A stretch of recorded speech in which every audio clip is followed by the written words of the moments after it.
Okay, so this is just going to be a quick look at first order differential equations, solving them via direct integration to find general and solutions when initial conditions are applied.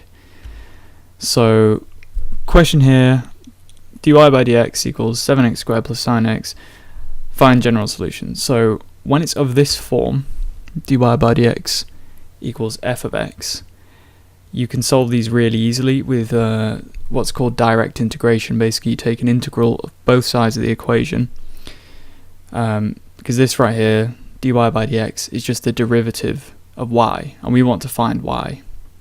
So since differentiation is the opposite of integration, if we take an integral of the derivative of y, that will just become y. And obviously we have to do the same to both sides, so we will have to integrate this part of the equation here. So dy by dx, blah blah blah, take integral of both sides, this simply becomes y, and then the integral of 7x squared is 7 over 3 x cubed, sine is minus cos x, and you've got your arbitrary constant. And that's it basically. That's the general solution to this problem here. If you want to apply initial conditions, which will look something like this, you've got the same equation when y of 0 equals 10.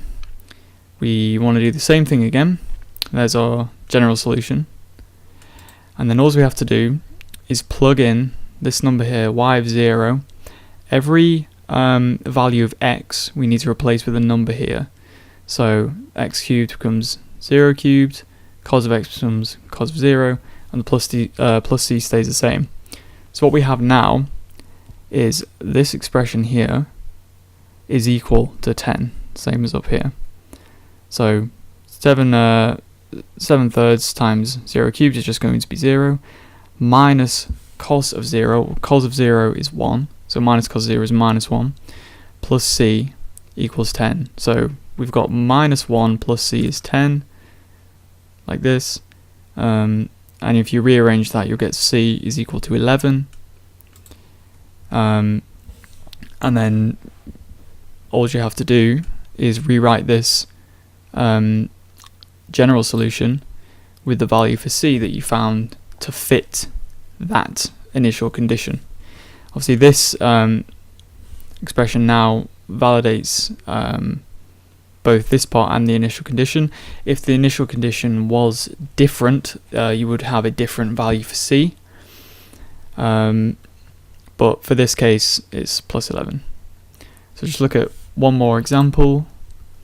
So here we've got dy by dx equals x cubed minus 7, and our initial condition here when y of 2 equals 5. So we go about this the exact same way. Integral of both sides, the derivative of y integrated just becomes y again. X cubed becomes x to the 4 over 4, the minus 7 becomes a 7x, and you obviously have your arbitrary constant as well, plus c. So that's the general solution for this expression. And then when we plug 2 in for the values of x, we'll get 2 to the 4 over 4 minus 7 times 2 plus c equals 5. 2 to the 4 over 4 is 4, minus 7 times 2 is minus 14, plus c is 5. So we rearrange that to find c, we'll get c is 15, and then there's the particular solution for the initial conditions up there. So it's just a really quick rundown of how to solve differential equations of the form dy by dx equals a function of x. This doesn't work for all forms. I'm going to do some more videos on those, but for those when they're in this form, this is the exact procedure you want to do. No matter what your expression is on the left side of the equation, it should work.